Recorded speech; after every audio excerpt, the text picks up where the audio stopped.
At welcome na sa aking recap kong sino kaman I maraming salamat. Kong bago kapper sa akin YouTube channel I baka naman click mo ang bigay diyan sa ibaba para patuloy tayong makapag uploaded ion lamang po, na simulan na natin ang kwento dahil marami na tayong nasabi. Natapos nga tayo sa huling kwento nung gumagawa si Soo-ho ng gulo sa kanilang bahay habang binabahagi nga ni Bero ang kanyang karanasan noong una silang nagkita ng kanilang Panginoon na si Jinwoo dahil nung una daw siya ay lumalaban sa kanyang mga kalahi para sila'y makakain at mabuhay at maghari sa mundo ng kanilang Panginoon at dahil doon ay kinakatakutan sila ng mga tao kapag sila'y nakikita dahil pinapatay nila at kinakain ng walang awa ngunit sa kabila noon ay sa hindi niya inaasahan nakatagpo siya ng isang taong walang kinakatakutan kahit sino man ang kaharap nito dahil nung nakita daw siya ng kanyang Panginoon na si Jinwoo ay harap-harapan siyang hinarap nito ng walang kaba nakakaiting man lang natakot hindi katulad ng ibang tao. Ngunit ngayon na pag-iisip-isip niya ay mas may hindi natatakot pa sa kanyang Panginoon, dahil ang kanilang young lord daw ay hindi natatakot kahit sa una pa nilang pagkikita at isa pa ron ito ay magalak pa siyang makita at natutuwa pa itong makita siya na kinakatakutan ng lahat ng tao.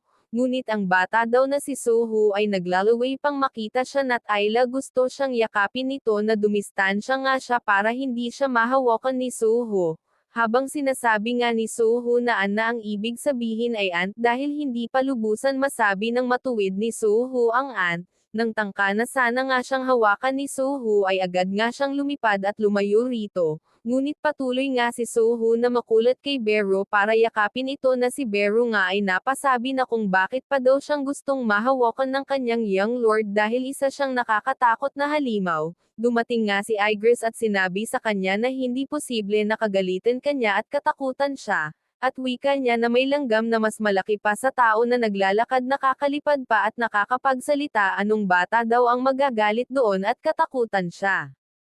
Napapaisip nga si Bero dahil sa sinabi ni Igris sa kanya nang ibig ba daw sabihin ni Igris sa kanya kaya ba raw doon ay gustong gusto siya ng kanilang young lord. Pagkatapos nga noon ay bumalik na si Bero sa kanilang mundo sinabihan nga siya ng isang dwarf kung bakit siya agad nakabalik at agad sinabi ni Bero na kailangan nilang baguhin ang kanilang plano. Natatarante nga ang dwarf sa sinabi ng kanyang commander na si Bero na kung bakit daw na siya naman daw ang nagplano nito ng ilang buwan nang nakaraan sa bagay nito noong 32nd ng ikaselebrasyon ng kanilang Panginoon ngunit agad siyang sinabihan ni Bero na hindi raw iyon ang kanyang ibig sabihin na ipapatigil ang kanilang gagawin dahil gusto lamang yang i-adjust ang kanilang ginawang statue para sa kanilang Panginoon. Sinabi na nga ni Bero ang kanyang plano kung ano ang i-adjust nila sa kanilang ginawang statue kaya nang marinig nga ito ng dwarf ay bahagya nga siyang namangha sa ideya ng kanilang commander na si Bero dahil daw mas maganda daw iyon kung magagawa nila ang kanyang sinabi.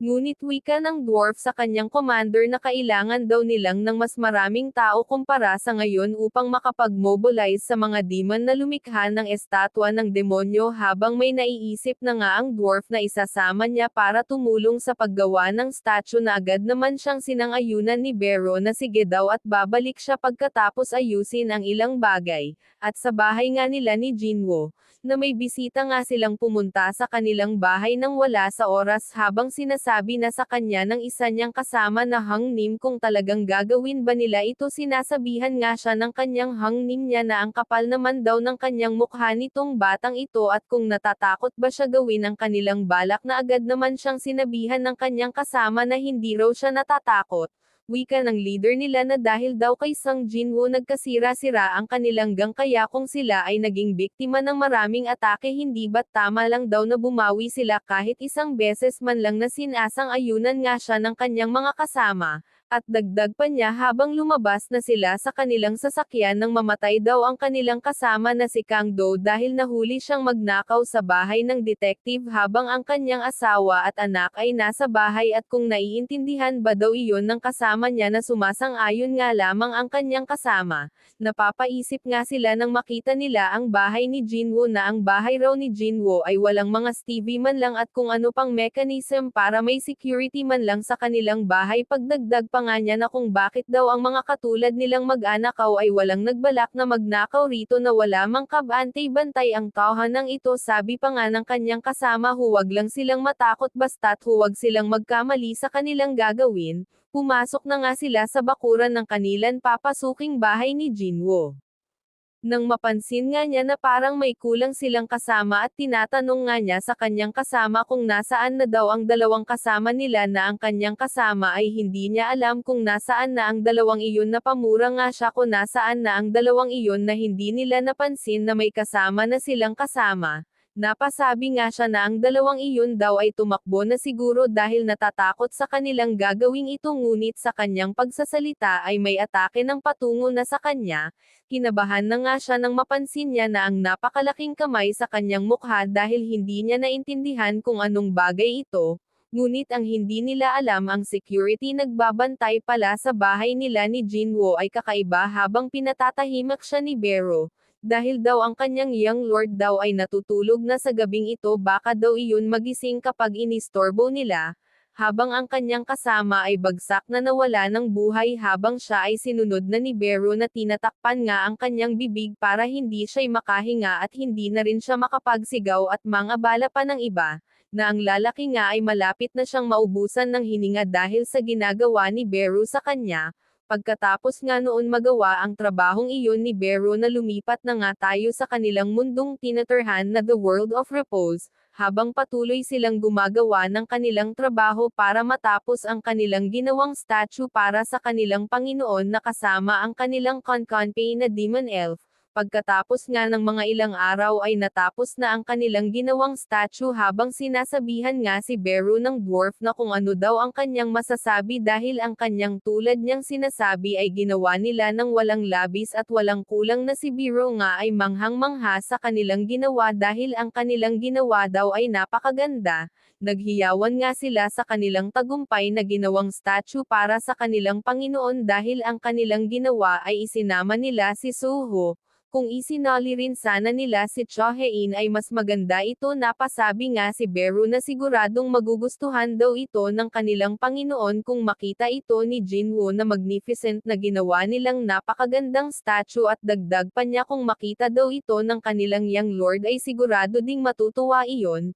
na si Suho nga ay sumali rin nga sa kanilang paghihiyawan sa kanilang tagumpay sa paggawa ng statue. At nang marinig nga ni Bero ang boses ng kanilang munting Panginoon, natigilan siya nang marinig niya ang boses ni Suho sa kanyang likod. Napatingin nga sila sa kanilang likod na may sumali na isang batang nagsasaya rin sa kanilang tagumpay. Nang mapagtanto na nga ni Bero na kaharap nila si Suho ay gulat na gulat nga siya dahil nasa lugar si Suho ng kanilang mundo. Pagkatapos nga nun ay lumilipas na rin ang ilang taon at si Suho ay 5 taong edad na. Habang makikita natin ang paaralan ni Suho, na makikita nga natin si Chohein na pinapapunta sa paaralan ni Suho habang sinasabihan siya ng guro ni Suho na tingnan daw ni Chohein ang ginawang drawing ni Suho. Napatanong nga si Chohein sa guro kung ano daw ang problema sa ginawang drawing ni Suho, na agad naman siyang sinabihan ng guro na dahil sinasabihan ng guro ang lahat ng estudyante na gumawa sila ng drawing na kasama ang kanilang kaibigan. Dahil ang ginawa ni Suho na drawing ay naglalaro sila ni Bero. Nang makita nga ito ni Chohein ay napapaisip nga siya nang makita niya ang drawing ni Suho. Sinasabihan nga si Chohein ng guro na tingnan pa daw niya ang ibang drawing ni Suho dahil may iba pang kaibigan si Suho na ini-drawing niya, at ang ikatlong ginuhit ni Suho ang kanyang mga guardian. At dagdag pa ng guro kay Chohein na ang huli daw na ginuhit ni Suho ay ang buo niyang pamilya dahil ito ang sabi ni Suho sa kanila, kaya ito daw ang dahilan kung bakit pinapupunta si Chohein sa paaralan. Dahil daw sa ginawang drawing ni Suho ay nagtataka sila dahil kauna-unahan pa nilang nakita ang batang gumuhit ng kakaiba sa buong buhay nila, kaya tinanong nila si Suho kung bakit ganito ang kanyang ginawang guhit, na ang sagot ni Suho ay ang kanyang buong pamilya, kaibigan at iba pa, dahil inaakala nilang si Suho ay binubuli kaya ganon ang kanyang ginuhit. Ngunit nang makita nila si Suho ay wala naman silang nakitang anuman dahil ito'y masayang gumuguhit, kaya napag-isip-isipan na lamang nila na siguro si Suho ay may talent sa pagguguhit ng sining, na si Chohein nga ay sumasang-ayon na lamang sa kanyang sinabi.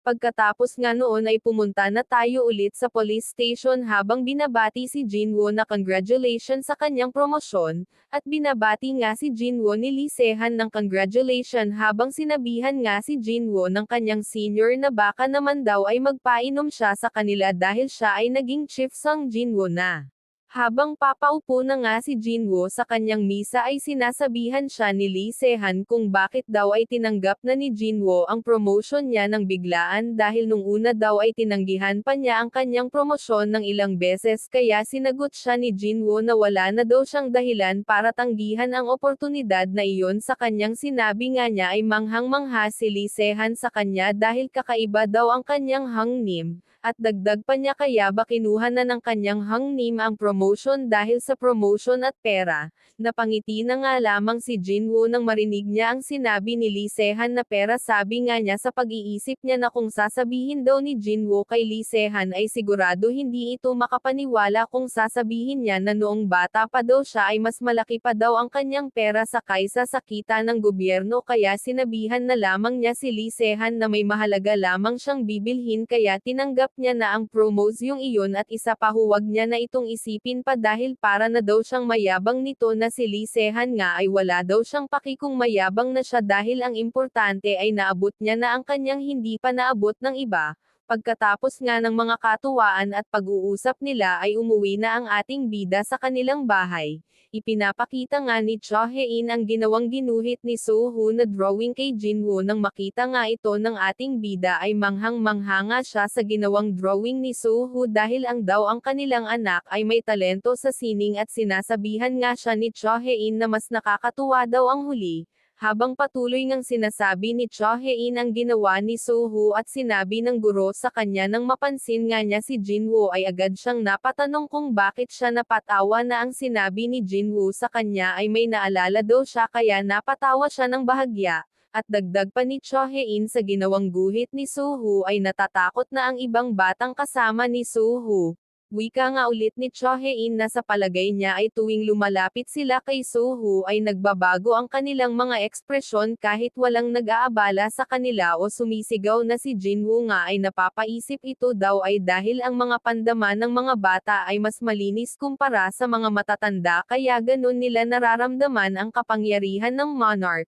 At dagdag pa niya na ang dahilan kung bakit iniiwasan ng mga bata si Suho ay dahil nararamdaman nila ang mga anino at ito ay dahil sa kapangyarihan na ipinamana sa kanya kaya hindi ito umabot sa isang sakuna at karaniwan upang wasakin ang lahat ng ginawa ng isang pangdiwang Diyos itinatago nila ang isang nakakatakot na sandata sa kanilang pinagkatiwalaang lingkod at kung ang kapangyarihan ng anino ng mga anino ay unti-unting lumalakas sa loob ni Suho na nagmana ng kapangyarihan ng hindi alam at hindi maaaring maging normal ang buhay hanggat hindi pa kayang lubusan kontrolin ni Suho ang kanyang kapangyarihan. Napatingin nga sila sa mga litrato nila at si Suho na kasama niya ang kanyang servant wika nga niya na hanggang sa makaya ng mabuhay ni Suho ng tulad ng ibang tao nang walang anumang pagsubok at dahil doon ay isisil niya ang alaala ni Suho tungkol sa mga shadow soldiers at ang kanyang kapangyarihan ng pansamantala, at ibinibigay nga ni Jinwoo kay Beru ang ginuhit ni Suho na kasama si Beru.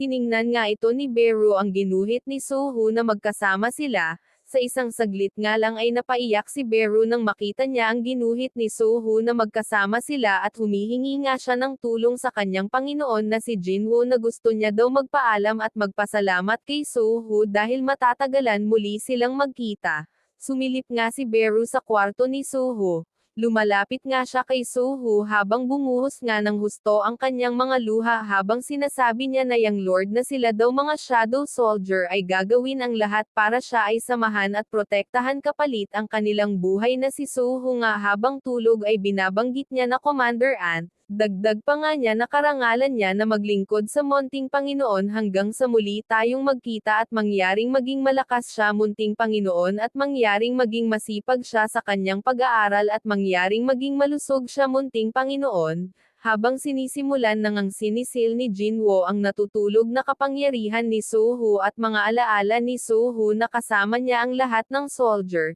sinisimula na nga ni Jinwoo buburahin ang mga alaala at isinisil ang kapangyarihan ni Suho. at natapos na ngang gawin ito ni Jinwoo na umalis na rin sila sa kwarto ni Suho. Pinapakita pa nga na sa atin ang ginawang guhit ni Suho na kasama niya ang mga shadow soldier ng kanyang ama, at siya na masaya sa drawing, habang tumatagilid nga si Suho sa kanyang tulog, nang biglang lumipas na ang mga ilang taon na lumaki na siya, na ang kanilang bintana na nga ay nakabukas at pumapasok ang hangin sa kanyang kwarto, na si Suho nga ay pumapasok na sa kanilang paaralan, nakasabay niya ang lahat ng estudyante na papasok na rin sa paaralan nila, na makikita nga natin ang napakapoging si Suho na manang-mana sa kanyang ama na pumorma, at dito mo na nga matatapos ang episode na ito.